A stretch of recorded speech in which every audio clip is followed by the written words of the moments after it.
As dance protests continue in colleges countrywide, activists in Georgia are finding out what happens when you protest against the Democrats. Why are you doing this? I go to this school! I have a right to be here!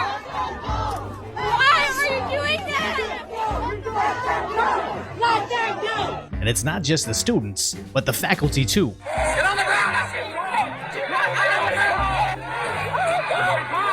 Oh my God! You people are fascists! You are Hitler! You are laughing dog! Shame on you! May you never live another day! I am a professor! Treating them like the toddlers they're acting like. Just don't live, you're hurting me! Ow! Ow! Ow! Help! Help! As in Texas, they're being arrested, apparently alongside their emotional support lizard.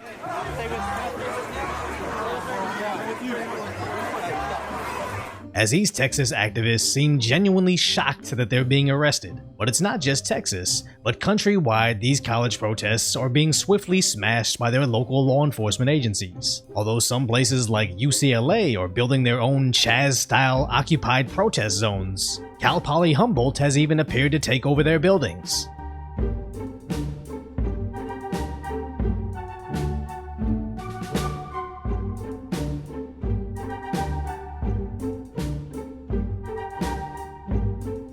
But the real question is, who is organizing and more importantly funding these nearly identical protests all across the US? Because this time, I don't think it's the Democrats themselves, as this movement is even protesting the White House Correspondents' Dinner. We want justice, you say hi! And the freeze on Gaza now! But like we said before, this is just like when the US arms and trains a group overseas to do our dirty work, they always seem to eventually turn against us over time. And last election cycle, this same group was used as the brown shirts for the Democrats' agenda to put Biden in office, and here they are turning against their handler like clockwork. So now these Democrat mayors have to delicately balance securing the schools and not pissing off their most vocal voter base. Because Harvard apparently got rid of their tents by turning on the sprinklers, to which the protesters complained about the freezing temperatures. And Arizona State University did the same, but being Arizona, didn't have quite the same effect. But eventually, Arizona began cleaning up the encampments, where allegedly the local fraternity was helping with the dismantling of the tents. Frat boys throwing away protesters' belongings, and we've got the pigs in brown doing nothing about it, although we are being forced off campus. And students at Northeastern University were equally angry at the cleanup. Get a real-ass job. What's wrong with Go put some chairs up in the convention center. You left Joe Biden off. Just Joe Biden off over and over again. Bootlicker. Go lick some boots.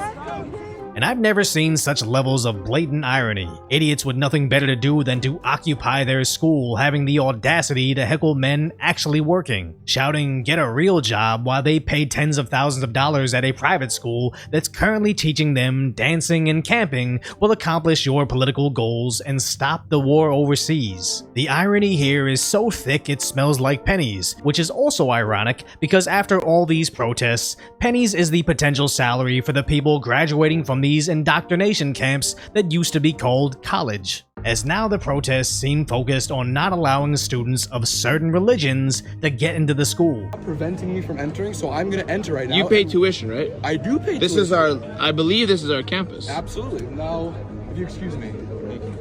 Excuse me. Excuse me. Don't try to push him. The adjutant, don't try to push him. Ladies and gentlemen, they're not letting me enter public land. What they're doing is illegal. Which looks an awful lot like the 1950s image of students blocking blacks from class based on their skin. And as these protests go on, their mask is finally slipped. You're just a white person. You're a white person. We don't like white people.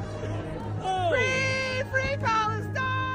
How interesting is it that the left that constantly called Trump a Nazi when social media told them to, went straight into supporting a certain Eastern European brigade of actual Nazis when social media told them to, and are now marching alongside people holding signs suggesting a final solution because, again, social media is telling them to. And that's what this is constantly coming down to. These people don't actually have virtues, they just have uncontrollable emotions. And when social media can manipulate you into thinking just because something can make you sad or angry doesn't necessarily mean that movement is righteous. Because I actually agree with these activists to a certain degree. Stop spending my tax dollars on financing both sides of a war where civilians just like me get caught in the crossfire. But it doesn't mean I'll align myself with these people. Can I ask you a quick question? Who's that on your sweater? What's that? Who's it really though? Is it? Very cool. Very cool. All right, thanks man.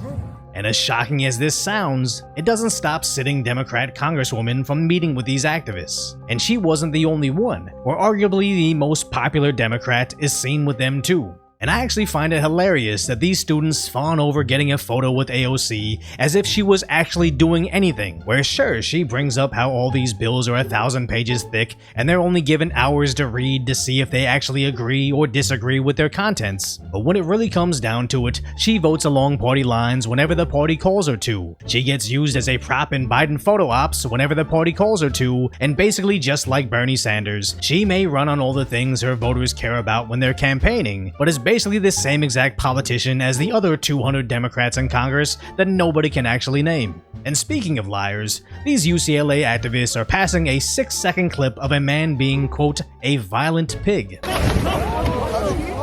where that clip makes him look terrible until you see the full context. But of course now there's fights across campus. And even across the country, these protesters are becoming increasingly more aggressive.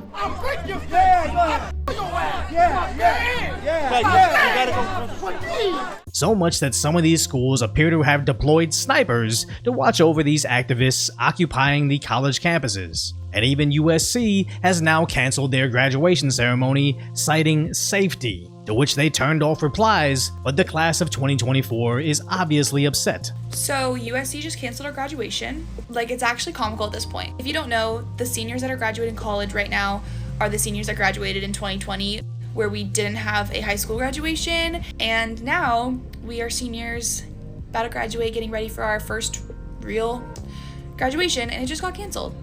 And as messed up as this sounds, I think that any student that graduates on election years going forward is probably going to have their senior years seriously impacted, as these things seem to only be allowed to occur when politicians have to tiptoe around their voters. As why is it that places like Texas quickly extinguish their activists with well-equipped state troopers? Meanwhile, some departments seem horrendously outnumbered with no real ability to control the mob. Well, Viral News NYC believes it might be due to coercion or even blackmail, as one activist accidentally showed his phone displaying an email to NYU's president's personal address about who exactly is calling the police on them. Meanwhile, in Florida, their university apparently sent out a warning that any protest activity other than talking and holding signs will be punished with a 3-year trespass and suspension, and if any employees do the same, they will be trespassed but also fired, which just goes to show the peasants are only allowed to uprise when it's allowed. Occupy Wall Street?